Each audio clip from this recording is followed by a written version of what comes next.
Bismillahirrahmanirrahim. Terjemahan buku Ihya Ulumuddin karya Imam Al-Ghazali. Cetakan tahun 1998. Buku jilid ke-1 mulai halaman 184. Kitab Ilmu. Lanjutan dari sebelumnya. Sesungguhnya orang-orang yang terkemuka dan yang terkenal pintar dari mereka tidaklah terlepas dari perkara yang 10 itu. Benar, sebagian dari mereka terpelihara dari beberapa sifat tadi, di samping ada pula yang tidak begitu jelas atau sangat jelas dengan sifat-sifat itu. Atau karena jauh dari kampungnya dan unsur-unsur kehidupannya, maka sifat-sifat itu berbeda antara satu sama lainnya. Pendek kata, payahlah terlepas dari sifat-sifat tersebut bagi siapa jua pun dalam bentuknya yang bermacam-macam, melihat kepada tingkat orang itu sendiri. Kemudian dari sifat yang 10 tadi, masing-masing daripadanya bercabang pula kepada 10 yang lain yang tidak kurang kejinya.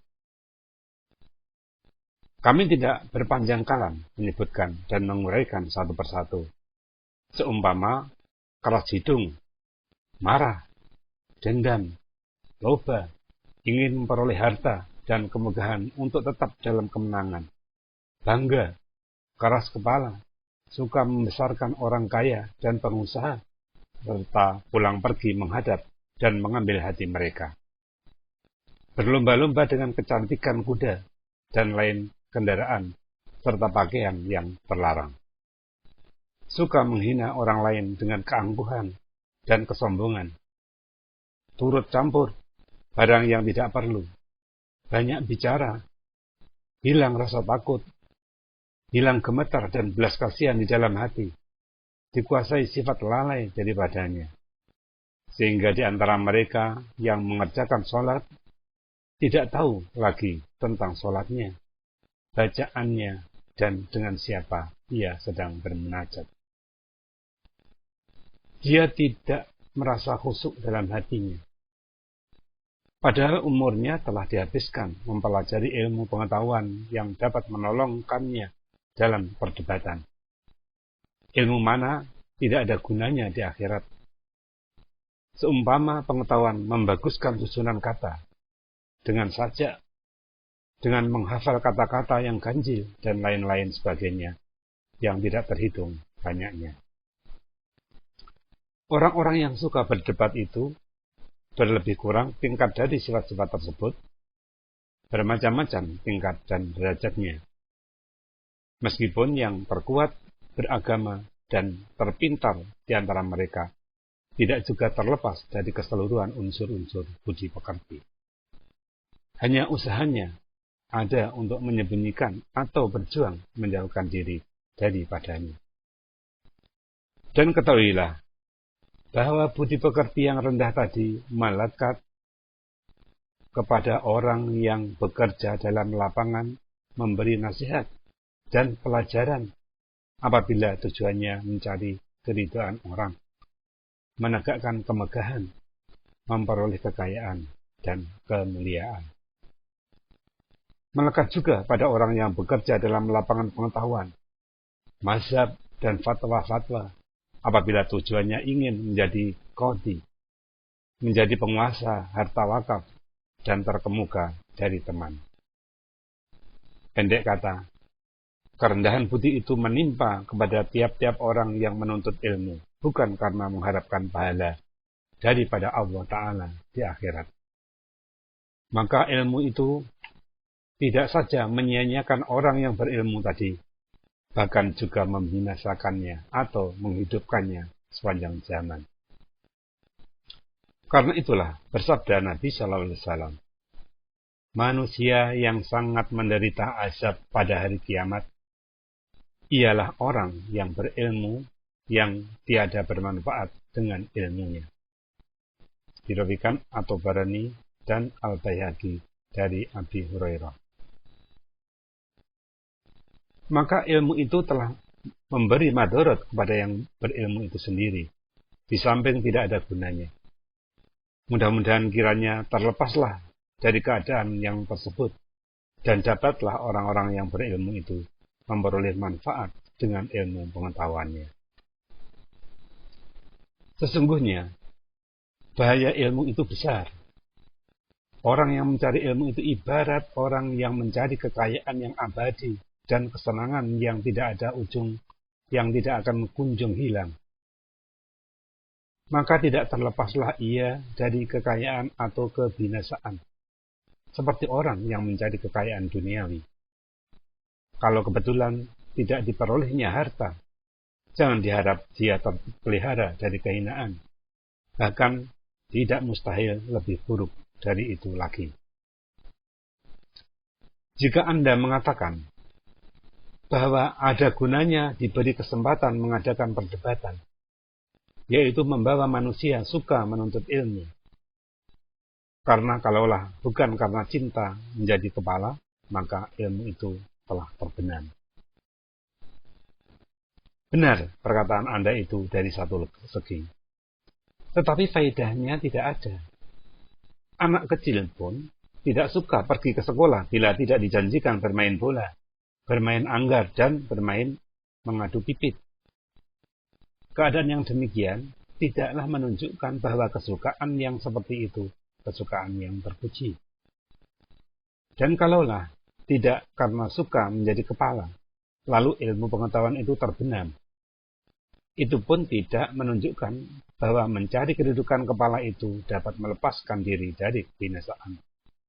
Tetapi termasuklah di antara orang yang diterangkan Nabi SAW dengan sabdanya, sesungguhnya Allah akan menguatkan agama ini dengan kaum atau orang-orang yang tak berbudi. Dirawikan An-Nasa'i dari Anas.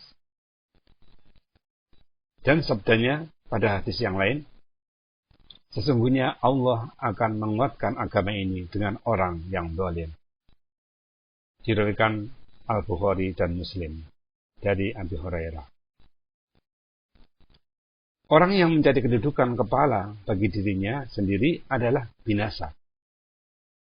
Kadang-kadang ia dapat memperbuat kebaikan bagi orang lain kalau ia mengajak kepada meninggalkan dunia, yaitu orang yang dohirnya sebagai seorang ulama salaf atau orang terdahulu, tetapi batinnya ia menyembunyikan tujuannya mencari kemegahan. Orang yang seperti itu adalah seumpama lilin yang membakar dirinya sendiri dan menerangi orang lain. Kebaikan yang diperoleh orang lain adalah terletak dalam kebinasaannya. Maka apabila orang yang berilmu itu memanggil manusia untuk mencari dunia, adalah seumpama api pembakar yang membakar dirinya sendiri dan lainnya. Dari itu, maka ulama ada tiga. Ada kalanya yang membinasakan diri sendiri dan orang lain, yaitu mereka yang berterus terang mencari dunia dan memusatkan seluruh perhatiannya kepada dunia. Ada kalanya membahagiakan diri sendiri dan orang lain, yaitu mereka yang memanggil manusia ke jalan Allah, lahir dan batin. Dan ada kalanya membinasakan dirinya dan membahagiakan orang lain, yaitu orang yang memanggil manusia ke jalan akhirat, tetapi dia sendiri menolak dunia pada zahirnya, sedang pada batinnya bertujuan mempengaruhi orang banyak dan menegakkan kemegahan diri. Maka lihatlah, dalam bagian manakah Anda berada dan orang yang menjadi tanggunganmu. Janganlah Anda menyangka bahwa Allah Ta'ala menerima ilmu dan amal dari orang yang tidak ikhlas kepadanya. Akan diterangkan kepadamu nanti dalam kitab Riya dan dalam seluruh bagian yang membinasakan, sehingga segala keraguan hilang dari hati nurani. Insya Allah. Bab kelima, tentang adab kesopanan pelajar dan pengajar. Adapun pelajar, maka adab kesopanan dan tugasnya yang zahir itu adalah banyak. Tetapi perinciannya adalah tersusun dalam 10 rumpun kata-kata. Tugas pertama, mendahulukan kesucian batin dari kerendahan budi dan sifat-sifat tercela. Karena ilmu pengetahuan itu adalah kebaktian hati, sholat batin, dan pendekatan jiwa kepada Allah Ta'ala. Sebagaimana tidak sah salat yang menjadi tugas anggota zahir, kecuali dengan mensucikan anggota zahir itu dari segala hadas dan najis, maka begitu pula lah tidak sah kebaktian atau ibadah batin dan kemakmuran hati dengan ilmu pengetahuan, kecuali sesudah suci ilmunya.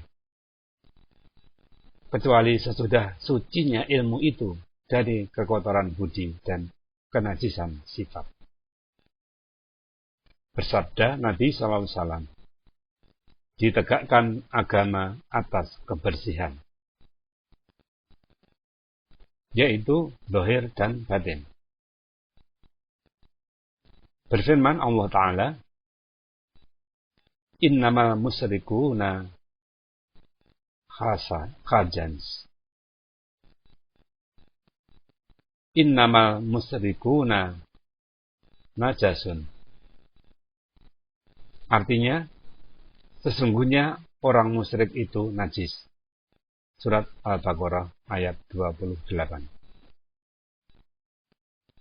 Firman Tuhan itu adalah memberitahukan kepada akal pikiran kita bahwa kesucian dan kenajisan tidaklah ditujukan kepada anggota zahir yang dapat dikenal dengan panca indera.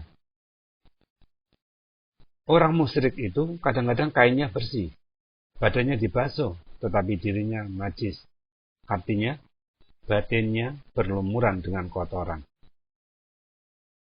Najis adalah diartikan dengan sesuatu yang tidak suka didekati dan diminta menjauhkan diri daripadanya. Kenajisan sifat batin adalah lebih penting dijauhkan. Karena dengan kekotorannya sekarang membawa kepada kebinasaan pada masa yang akan datang. Dari itu, Nabi SAW bersabda, tidak masuk malaikat ke rumah yang di dalamnya ada anjing. Diriwayatkan Bukhari dan Muslim dari Abi Talhah dan Al-Ansari. Hati itu adalah rumah, yaitu tempat malaikat, tempat turun pembawaan dan tempat ketetapan dari malaikat. Sifat-sifat yang rendah itu seumpama marah, hawa nafsu, dengki, busuk hati, takabur, ujub, dan sebagainya adalah anjing-anjing yang galak. Maka bagaimanakah malaikat itu masuk ke dalam hati yang sudah penuh dengan anjing-anjing? Sinar ilmu pengetahuan tidaklah dicurahkan oleh Allah Ta'ala ke dalam hati, selain dengan perantaraan malaikat.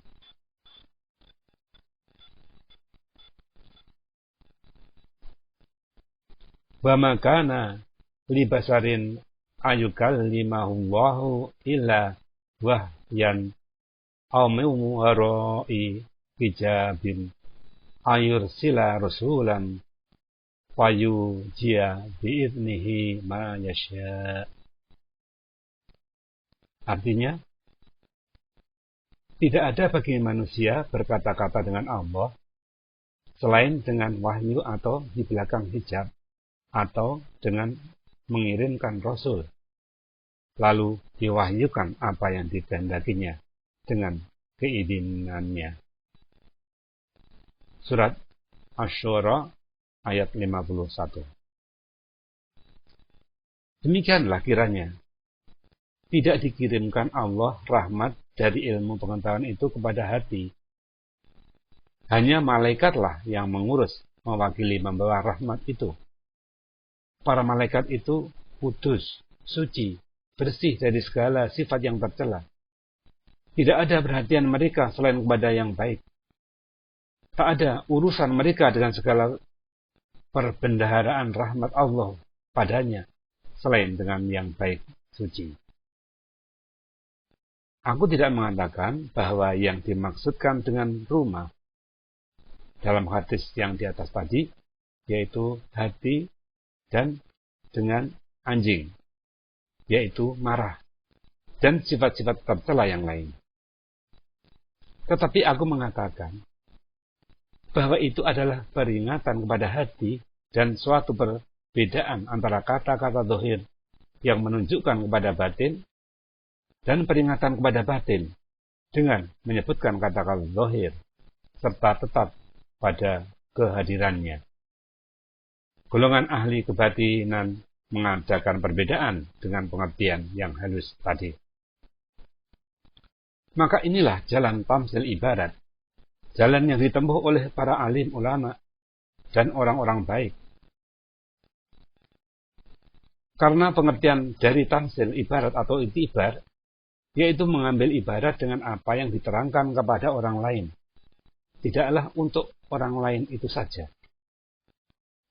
Seumpama seorang yang berpikiran waras melihat bahaya yang menimpa orang lain, maka menjadi tamsil ibaratlah baginya sebagai suatu peringatan bahwa dia pun mungkin pula ditimpakan bahaya tersebut. Dunia ini adalah selalu berputar laksana roda berdati. Maka mengambil ibarat dari orang lain untuk diri sendiri dan dari diri sendiri kepada asalnya dunia ini adalah suatu tamsil ibarat yang terpuji.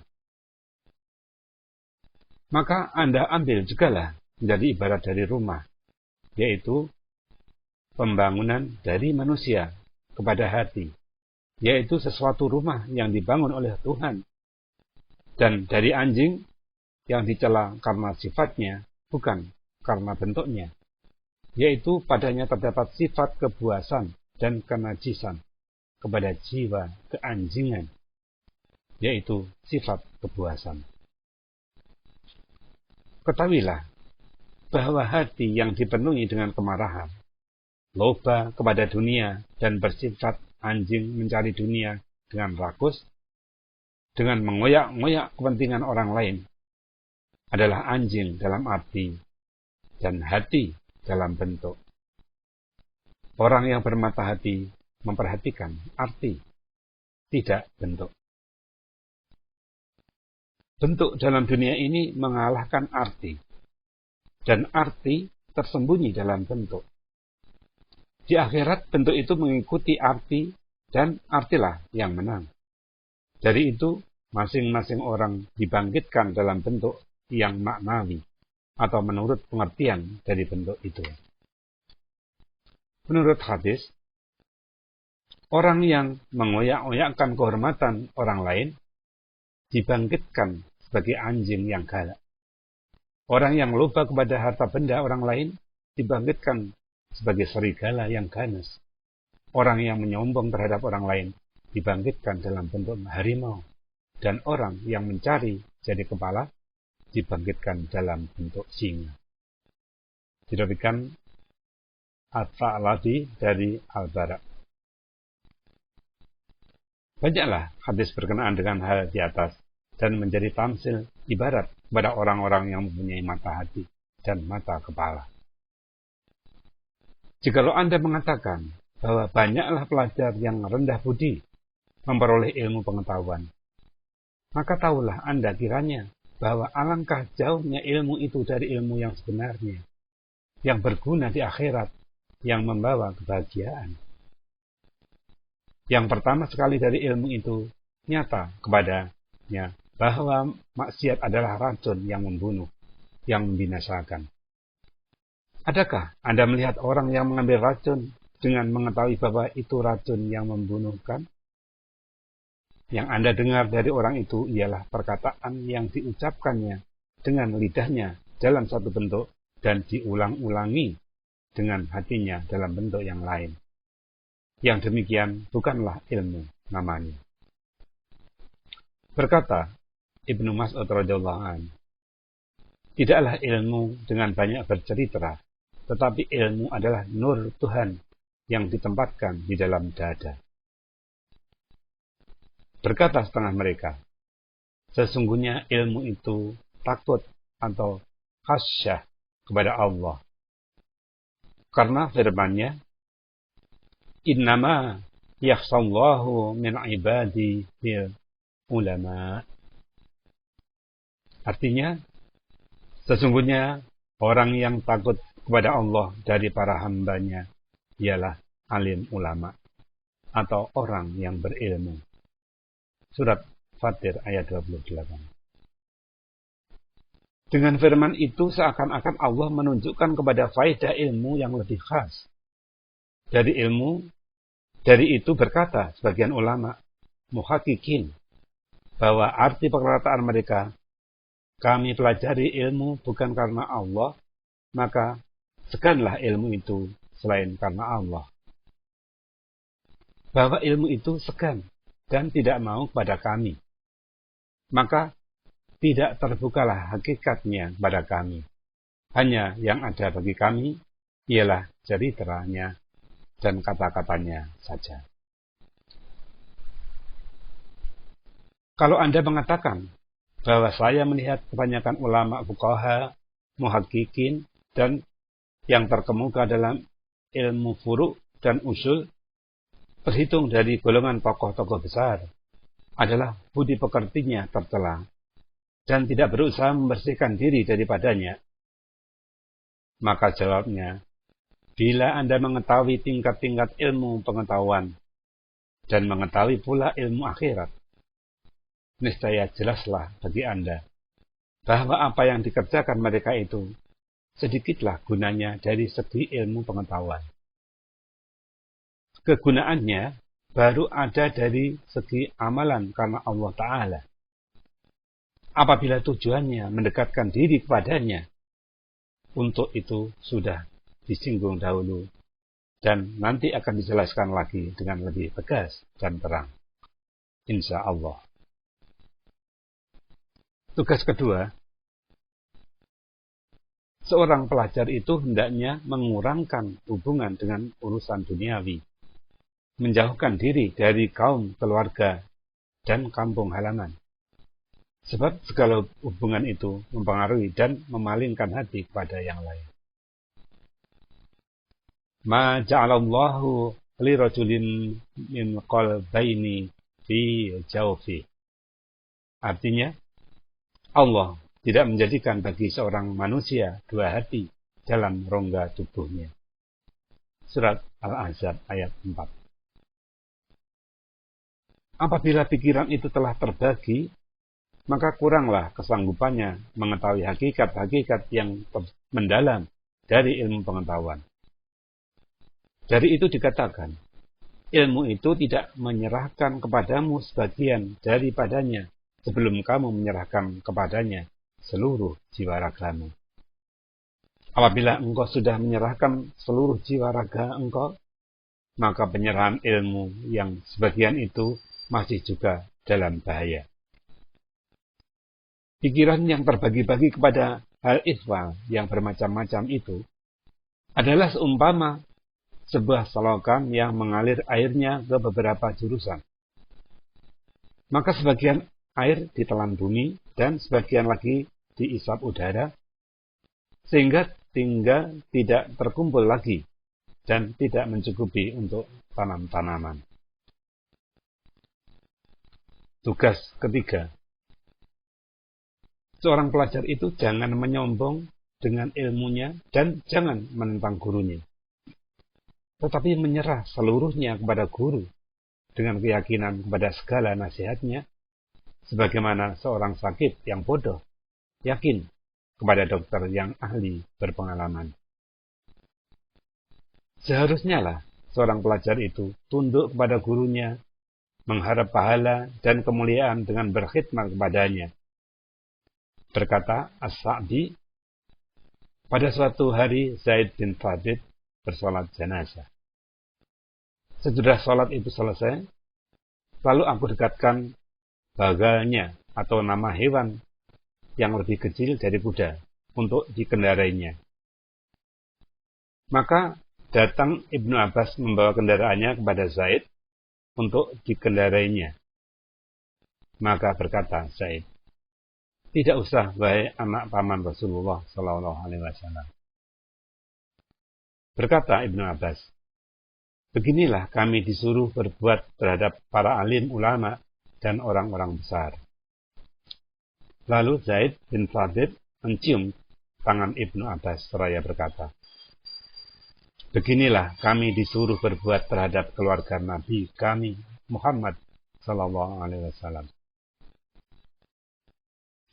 Bersabda Nabi Sallallahu Alaihi Wasallam, "Tidaklah sebagian dari budi pekerti seorang mukmin merendahkan diri selain pada menuntut ilmu."